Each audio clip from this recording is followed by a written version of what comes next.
Hello everyone, আসসালামু আলাইকুম। ইফতার টেবিলে এমন একটা মজার খাবার হলে কেমন হবে বলুন? এজন্য আমাকে নিয়ে নিয়েছি একটি সেদ্ধ আলু, কেটে রাখা পেঁয়াজ, কেটে রাখা কাঁচামরিচ এবং কুচি করে রাখা ধনিয়া পাতা, গরম মশলা গুঁড়ো এবং সামান্য লবণ দিয়ে আমি এটাকে ভালো করে মিক্স করে নিচ্ছি।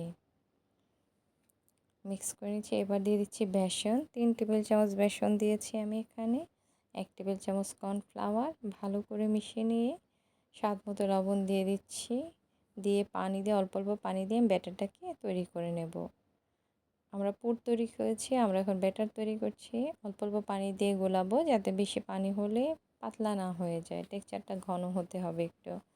আপনি বেসন আর কর্নফ্লাওয়ার দেবেন, এই জন্য অনেকক্ষণ ক্রিস্পি থাকবে। এবার একটি প্যানে নিয়ে নিচ্ছি 1/2 কাপের মতো তেল দিয়ে আমরা এটাকে গরম করব। এবং আমি নিয়ে নিচ্ছি এখানে বড় সাইজের কাঁচা মরিচ। এগুলো কিন্তু একদমই ঝাল না, আপনারা বাসায় বানিয়ে খেতে পারবেন, খুবই সুস্বাদু হয় এটা। শুধু ইফতারে না, অন্য সময়ও বিরিয়ানি পোলাওয়ের সাথেও দারুণ লাগে এই রেসিপিটি। মরিচটাকে আমি ছিঁড়ে নিয়েছি, এর ভিতরে পুরটা দিয়ে দিচ্ছি, আলুর পুর।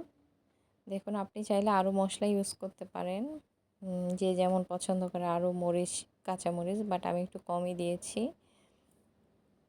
আমি ভালো করে মরিচের ভিতর পুরটা দিয়ে দিচ্ছি। এখানে আমার হাতে এসেছে বেশি, যে একটা তৈরি করে ফেলেছি, আরেকটা আবার দেখিয়ে দিচ্ছি। আমি বোটাটা ফেলে নেব, কেটে ফেলে নিয়ে মরিচটাকে ছিঁড়ে নেব। এভাবে আমি সব মরিচগুলো রেডি করে নেব। আপনারা এখনও যারা লাইক করেননি, প্লিজ একটা লাইক করে দিবেন। সবাই আমার ভিডিওটি ফুল ওয়াচ করবেন, ওয়াচ করে কমেন্টস রেখে আসবেন। আপনাদের সুন্দর সুন্দর মন্তব্য আমাকে রান্না করতে উৎসাহ জাগায়। আমার চ্যানেলটাকে অবশ্যই যারা নতুন আছেন সাবস্ক্রাইব করে দেবেন, বেল আইকন অন করে রাখবেন, যাতে করে নতুন নতুন ভিডিও আসার সাথে সাথে নোটিফিকেশন পেয়ে যান। আমি বেটারটার ভিতরে সব ডুবিয়ে নিচ্ছি মরিচটাকে। এখন আমি, তেলটা গরম ছিল, দেখুন কতটা পরিমাণ গরম, আমি তেলের মধ্যে দিয়ে দিচ্ছি। বেটারটা সুন্দরভাবে মরিচের গায়ে লাগাবো। দেখুন কি সুন্দর হচ্ছে। তেলটা কিন্তু মিডিয়াম আঁচে রাখতে হবে। আমি বারবার দেখাচ্ছি আপনাদেরকে। হ্যাঁ, এভাবে উপরটাতে তেলটা আমরা একটা স্প্যাচুলার সাহায্যে দিয়ে দেব। তেলটাকে উপরের পাটটাও হতে থাকবে, উল্টে পাল্টে দিব, ভালোভাবে নেড়ে চেড়ে এটাকে ভেজে তুলব। আমার মরিচি কিন্তু অলমোস্ট ডান। আমি এটার নাম দিয়েছি মরিচি। বেশ মজার হয়, আপনারা এভাবে বাড়িতে বানিয়ে খাবেন, খেয়ে আমাকে কমেন্টস করে জানাবেন কেমন হয়েছে।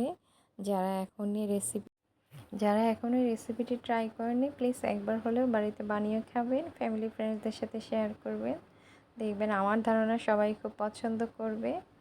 পোলাও, বিরিয়ানি, পরোটার সাথে এগুলো এটা খাওয়া যায়। আমাদের কিন্তু অনেক পছন্দের একটি খাবার।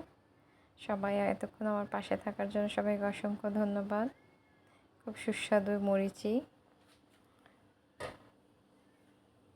সবাই আমার ভিডিওটা একটা লাইক কমেন্টস করে যাবেন, সাবস্ক্রাইব করবেন নতুন যারা আছেন। সবাইকে অসংখ্য ধন্যবাদ। আসসালামু আলাইকুম।